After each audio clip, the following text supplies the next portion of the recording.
Oh my God. Not true, not true. I saw them more than once. Not.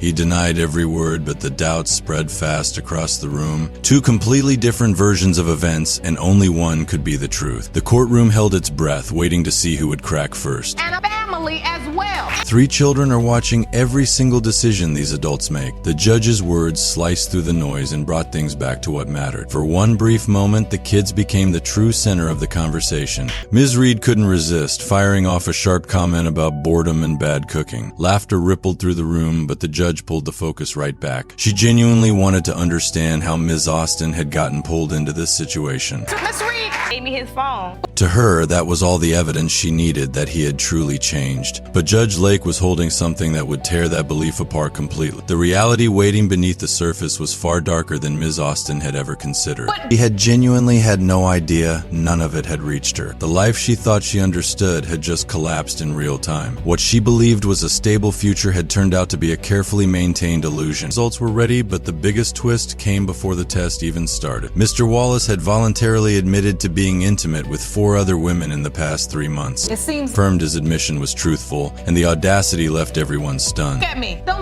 nothing. Because you cheat on me. A quiet, barely audible response said it all. She did not. The judge offered compassionate words, reminding her that trusting the wrong person carries no shame. Even Ms. Reed applauded in support, a rare flash of unity amid all the wreckage. When his wife's own behavior was raised, something in him completely snapped. He made a chilling declaration wishing he had gone even further with his betrayals. The outburst crossed a line and he was removed from the courtroom entirely. Nobody in that room expected what came next. He walked back through the doors. Mr. Wallace returned and delivered a genuine, unscripted apology to everyone present. He addressed the judge, the court staff, and all 3 women without making excuses. I never had anybody to show me how to treat a woman or to be a man. I'm just here for my kids. Like and subscribe so you don't miss how this all comes to a close. He said the only reason he came back was because his children deserve better from him. Where I'm from, the way that I treat women, the only way I know. That's the only thing that's accepted from where I'm from. What followed was the most unexpected turn of the entire hearing. He admitted openly that he had grown up without a father to model healthy behavior. Every damaging pattern he carried had been learned in the absence of real guidance. He looked up and confessed plainly he needed help he had never known how to ask for. For the first time all day, the room fell into complete and total silence. Think out that door and never come back. Judge Lake responded, not within the DNA results arrived. Mr. Wallace is confirmed as the father of Ms. Roberts' son. He expressed visible relief. Path forward would be hard, but for the very first time, it finally had a direction. Mr. Wallace, you are the father. I gotta go. A young woman stands in court searching for the truth about her own identity. Tiffany Browning is convinced Charles Browning is her biological father. Charles insists he is only her legal father, nothing more. I'm here to prove that Charles is my biological father. He was married to her mother but claims they were completely separated at the time. This family is about to tear itself apart looking for answers. Yes, Your Honor. And Ms. Browning, you're here to support Tiffany. Charles doesn't deny raising Tiffany. He owns every bit of that. He attended her school events, showed up for her graduation, and never walked away. Your Honor, I'm the legal father of Tiffany, Your Honor, because at the time of Tiffany's conception with her mother, Your Honor, I was still married to the mother. But he insists he and Rose had been separated for 6 full months before Tiffany was conceived. He swears he never touched her during that period. In his mind, the real father is a drifter who once passed through their lives. I heard he was a drifter. Your Honor, what does it matter, Your Honor? What does it matter? I raised her? Then Charles's own mother takes the stand and everything shifts. She lived in that house and knows exactly what happened under her roof. She tells the court she personally witnessed Charles and Rose together, and not just once. He is the father of Tiffany because he and Rose lived in my house. She names the exact locations, the attic and the living room, door wide open. Charles denies it repeatedly, but his mother's precision is impossible to dismiss. Not true, not true. I saw them more than once. Not true, And not I true. saw them more than once. The most heartbreaking detail emerges when Tiffany describes being just 12 years old. She overheard a heated family argument and heard herself described as a one-night stand. What happened? Well, it came up in a family argument. They were arguing.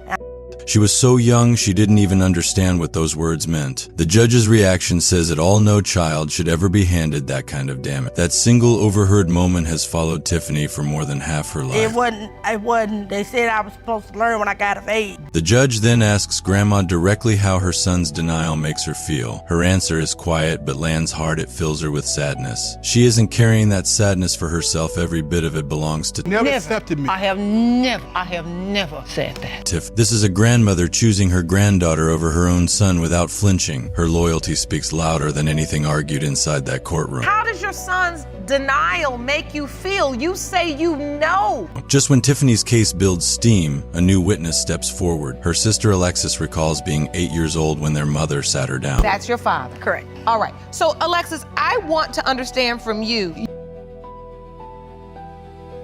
Their mother told her that Tiffany's father was not Charles, it was someone else she dated after the split. That man, according to their mother, had no interest in being a father at all. Alexis's account cuts deep because it lines up directly with everything Charles has claimed. 8 years old, and my mom came to me and told me that my mom and my dad were getting a divorce. But then Tiffany raises a photograph and asks everyone in that room to look closely. She has always seen Charles Browning in her own reflection, and she says so plainly. What surprises everyone is that even Alexis agrees the resemblance is undeniable. And you say you see a resemblance. Yeah. I see a resemblance I in do that too. photo. The same sister who just supported Charles's denial admits they genuinely look alike. One photograph quietly plants a seed that only science can now resolve. I will have to say, I've never thought my sister and I look alike. Tiffany isn't leaning on photos alone. She arrives with full medical documentation. She and Charles share 3 conditions: asthma, type 1 diabetes, and a shellfish allergy. Yes. You say you have asthma. Yes. And Mr. Browning. One shared condition might be random, but 3 is an entirely different argument. The statistical likelihood of sharing that exact combination without biology connecting them is razor thin. The mood inside that courtroom changes the moment those records are introduced. You say you have type 1 diabetes. Yes, he has diabetes. Is that true, Mr. Brown? Yes, Your Honor. Medical expert Dr. Brown Parks is called in to put the evidence in perspective. She confirms that each of those 3 conditions carries a real hereditary component. Asthma, diabetes, and allergies can all be transmitted directly from parent to child.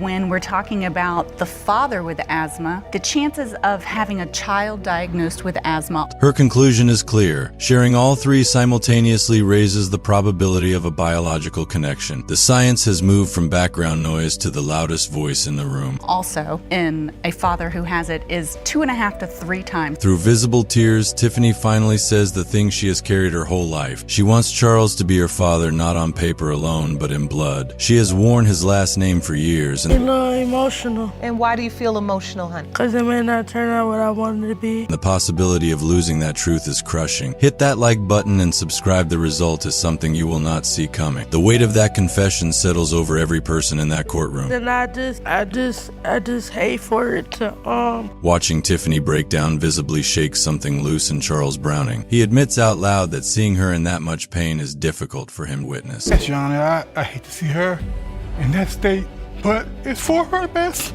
The judge then asks the question that cuts past all the biology. Does he love her like a daughter? His answer comes without a pause, yes, completely and without condition. Whatever those results say, the connection between them has already proven itself real. Regardless of the biology and the paternity, you have been there for Tiffany and you love her like a daughter. The judge opens the envelope and reads the result without hesitation. Charles Browning is not Tiffany's biological father. The verdict lands hard and Tiffany's composure fractures in an instant. It has been determined by this court. But before she can fall, Grandma and Alexis are already beside her, arms out. Their message is unwavering. The love holding this family together never needed a test to be real.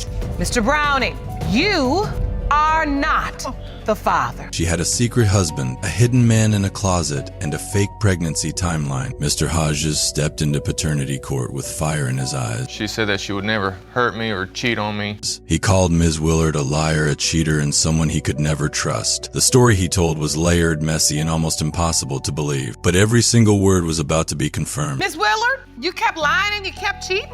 No, I did not. Their relationship was built on shaky ground from the very start. He first connected with Ms. Willard right after she had been with another man. Oh, you met her after she had a one-night stand with another guy. He stepped in as comfort and things between them escalated quickly. Real trust, though, was something that never took root. The warning signs were there early and they only multiplied. And then you and she got together. Yes, Your Honor. Then came the incident that stopped the courtroom cold. Mr. Hodges revealed he had discovered a man concealed inside her mother's bedroom, not outside. So you were engaged, Miss Willard? Yes, ma'am. Yes. So now that makes more sense. Not down the street, hidden on purpose in that house. He confronted what he saw and the tension exploded immediately. This was not a coincidence, it was a calculated decision. When your fiance came in the house, then you hid this other guy. Ms. Willard's mother, Ms. Champion, stepped forward to defend the act. She openly acknowledged the man had been stashed away deliberately. Never let him get a hold of it, and when she was on it and he would come around, she would hide it. Her explanation? Mr. Hodges had a temper, and a blow-up felt inevitable. Concealing a man from your daughter's fiancé is quite a strategy choice. The courtroom was far from satisfied with that answer. It's the guy that was with her when Lillian was born at the hospital.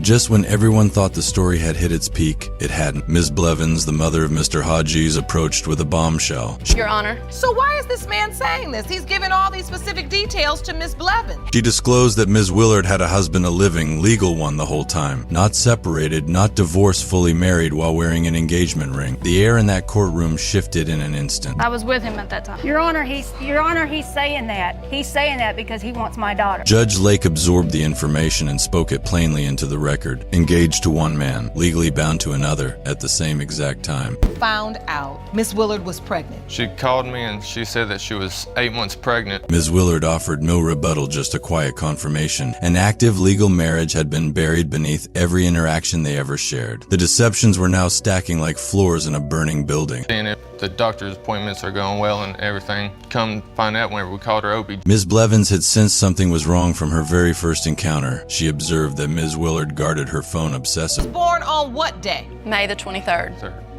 The moment Mr. Hodges entered the room, that screen disappeared from view. Her instincts had never wavered, and now she arrived with receipts. Text message evidence was about to blow the lid off everything. This is just too much lying. Now, I heard about 5 lies. The messages were read aloud and the courtroom leaned in. One man's words cut straight through any remaining doubt. He wrote that Ms. Willard had deceived both of them at the same time. He had a kid by another person. That's it. Ms. Blevins had responded, simply agreeing that it appeared that way. Every denial Ms. Willard had made crumbled under the weight of that exchange. You told him anyway, so what is this about breaking up a marriage? You'd already told him you were pregnant. Judge Lake methodically walked through the growing record of concealed truths. A legal husband hidden, a child hidden, a man physically tucked away inside another woman's bedroom hidden. Did you tell the other guy? Could he possibly be hidden? With each point raised, Mr. Hodges confirmed it without hesitation. The catalog of deception was breathtaking in both scope and audacity. So I was going to give him one. And then we found out he was the dad, and he was like, well, don't worry about it. Yet the most disorienting twist of all was still ahead. Phone records from May 27th showed Ms. Willard texting about an active pregnancy. Do you also feel like you know you're responsible for a lot of what's happening here? Yeah. She described a child still developing inside her, with a July arrival expected. Hit like if you cannot believe what you're hearing right now. Baby Lillian had entered the world on May 23rd, 4 days before those messages. Do you have a reason or an understanding as to why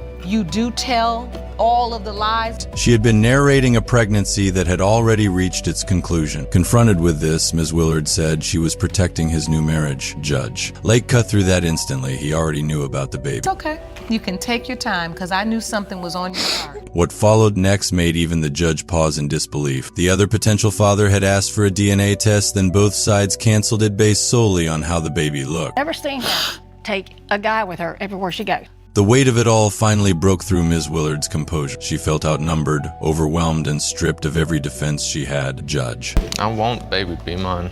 I do.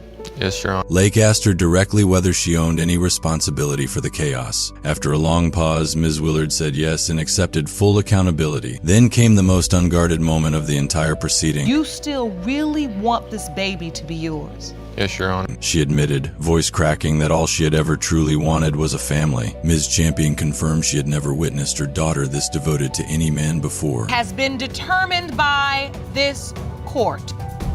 Mr. Hodges. Mr. Hodges, now remarried, revealed he had deeply bonded with baby Lillian. Beneath every layer of anger, he admitted quietly that he hoped she was his. Judge Lake opened the envelope and announced, "Mr. Hodges, you are the father." Are the father. A runaway dad finally meets his day of reckoning in court. Mr. Figures thought he could charm his way out of everything. Mr. Figures was a smooth-talking Casanova who swept you off your feet. But this time there is nowhere left to run. Ms. Jackson spent 20 years waiting for this moment, and today the truth is about to catch up with him. When I saw him with the long, curly black hair. It all started when Ms. Jackson was just 16 years old. A smooth-talking man swept her completely off her feet. His dark skin, curly hair, and The bottom line, you all did have a sexual relationship, right? We did. tall frame were impossible to resist. She fell fast and the consequences would last a lifetime. 20 years later, here they both stand before a judge. Well, no, ma'am. Not using protection. We did. Mr. Figures carried a nickname that said everything about his character. He even went by the title Mr. Majestic. Sounds regal, right? Have these, call yourself little nicknames or whatever, right? Royalty, however, does not usually vanish on its own child, but the drama does not stop with just one man in the picture. Ms. Jackson had another man in her life at the very same time. I had another friend also. His name was Mustafa. His name was Mustafa, and here's where things get wild. Mustafa happened to be Mr. Majestic's own close friend. When I found out, I thought I had a stomach virus or something. Ms. Jackson was not exactly tight-lipped about that connection either. She let Mustafa's name slip out at the most awkward possible moment. This case instantly went from complicated to absolutely explosive. I'm stunned. I'm actually in shock. Mr. Figures was fully aware Ms. Jackson was seeing someone else. He chose to throw both caution and protection out the window anyway. Dealing with someone, meaning he had my back. No safeguards, no plan, just a reckless spiral toward chaos. So when reality came knocking, he did what he did best. He disappeared and left Ms. Jackson to carry every consequence alone.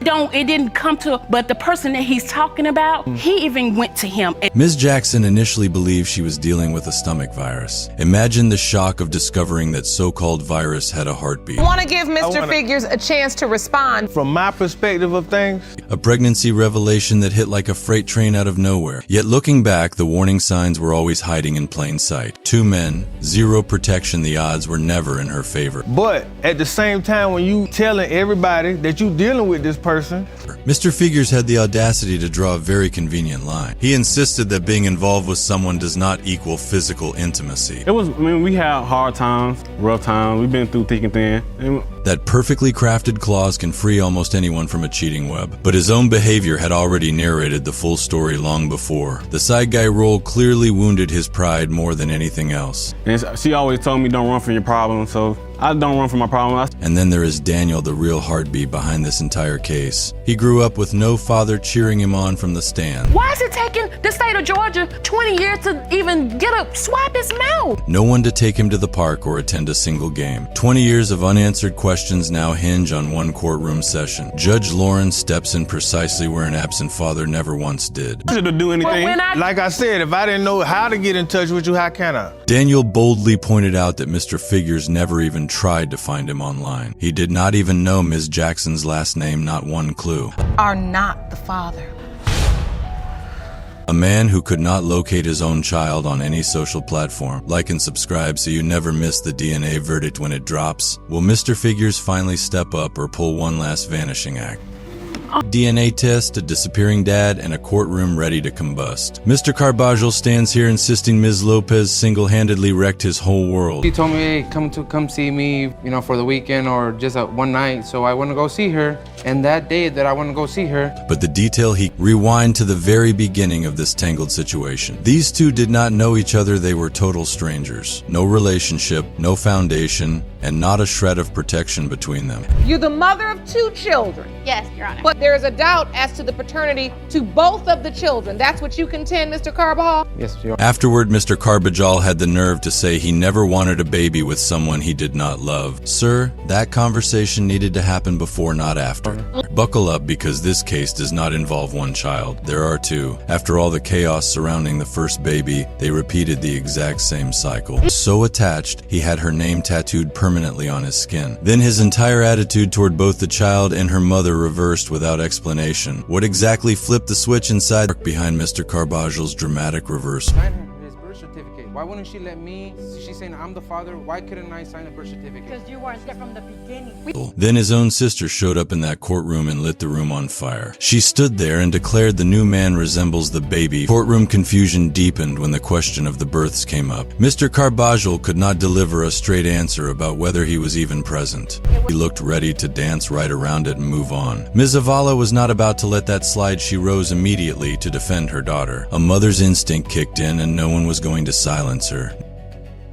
I was not. Now pay close attention because this next part is genuinely jaw-dropping. Mr. Carbajal openly admitted to sleeping unprotected with Ms. Lopez the very first time they met. Then out came the over-the-counter paternity test, his private attempt to settle everything. Ms. Lopez had absolutely no knowledge this test existed at any point during the process. Mr. Carbajal, you are not her father. Okay, now we have the answers for Aliana. We still have to get Noah. She only learned about it the day he walked up and handed her the results. Subscribe now so you are there the moment the official verdict gets revealed. Will the truth finally corner Mr. Carbajal, or does he have one last move left?